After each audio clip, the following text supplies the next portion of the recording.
नुकत्याच राज्यसभेच्या निवडणुका झाल्या. एक दोन दिवस झालं हा धुरोळा शांत बसला आणि एकदाच शरद पवार हे पुन्हा एकदा राज्यसभेमध्ये दिसणार आहेत.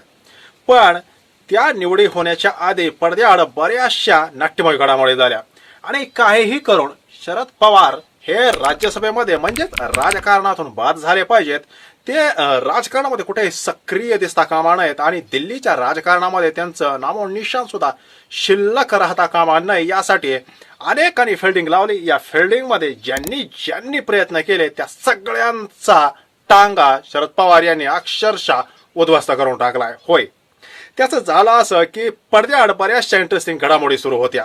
कारण शरद पवार यांच्या बाबतीत बोलायचं तर महाविकास आघाडीला एकच जागा होती आणि पक्ष होते 3 आणि त्यामध्ये आदित्य ठाकरे यांची खास करून त्यांची बाजू होती प्रियंका चतुर्वेदी ज्या आहेत त्या शिवसेनेकडून राज्यसभेमध्ये निवडून गेल्या पाहिजेत. कारण रोटेशननुसार ती जागा आमची आहे असं आदित्य ठाकरे यांचं मत होतं.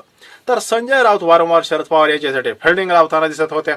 पण या सगळ्यामध्ये एक गोष्ट कॉमन होती, ती म्हणजे शरद पवार हे सगळं पडद्याआडून बघत होते.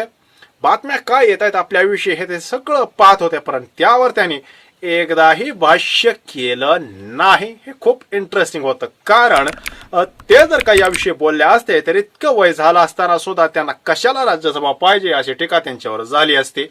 पण ते काहीही बोलले नाहीत आणि काहीही न बोलता सुद्धा त्यांनी पुन्हा एकदा अगदी सहजपणे मैदान मारलं आणि खास करून राष्ट्रवादीच्या विलिनीकरणाला विरोध असणाऱ्या 2-3 नेते म्हणजे प्रफुल्ल पटेल, तटकरे यांची सगळी अक्षरशः हवा काढून टाकली. होय, कारण विलिनीकरणाला ज्यांचा विरोध होता त्या सगळ्यांचं हेच मत होतं की शरद पवार हे राजकारणामध्ये दिसता कामा नाहीत. का बरं?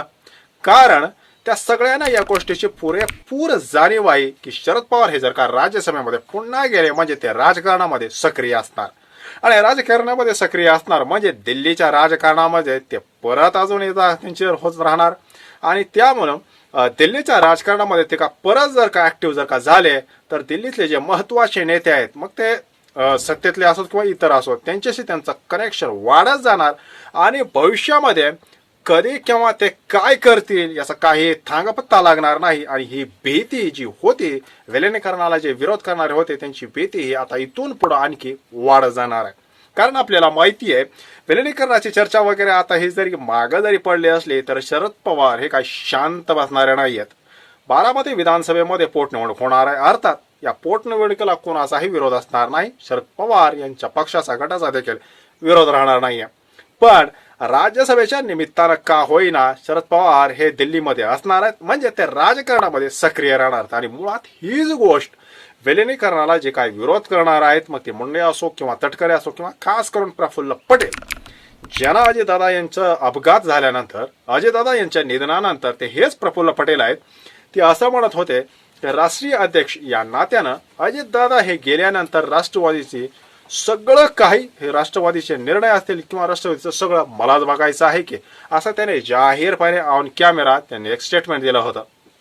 पण आता शरद पवार हे ऍक्टिव्ह राहणार आहेत याचा अर्थ भविष्यामध्ये जे अजितदादा गटामध्ये जे काही आमदार आहेत त्यांना कितीही दबावात घेण्याचा जरी प्रयत्न होत असला तरी जाहीरपणे मिटकरे असतील हिरामण खोसकर असतील हे जाहीरपणे उघडपणे असं बोलतायत की सभागृहामध्ये अजितदादा यांच्या अपघाताविषयी चर्चा व्हायला पाहिजे होते पण कुठेतरी ती दाबून टाकली जाते आणि दाबून टाकण्यामध्ये खास करून बीजेपी असेल किंवा अजितदादा यांचा जो का पक्ष असेल किंवा जे महत्वाचे नेते आहेत ज्यांचा सुरुवातीपासून भारतीय जनता पक्षाशी घरोबा आहे त्यांचा महत्वाचा रोल आहे.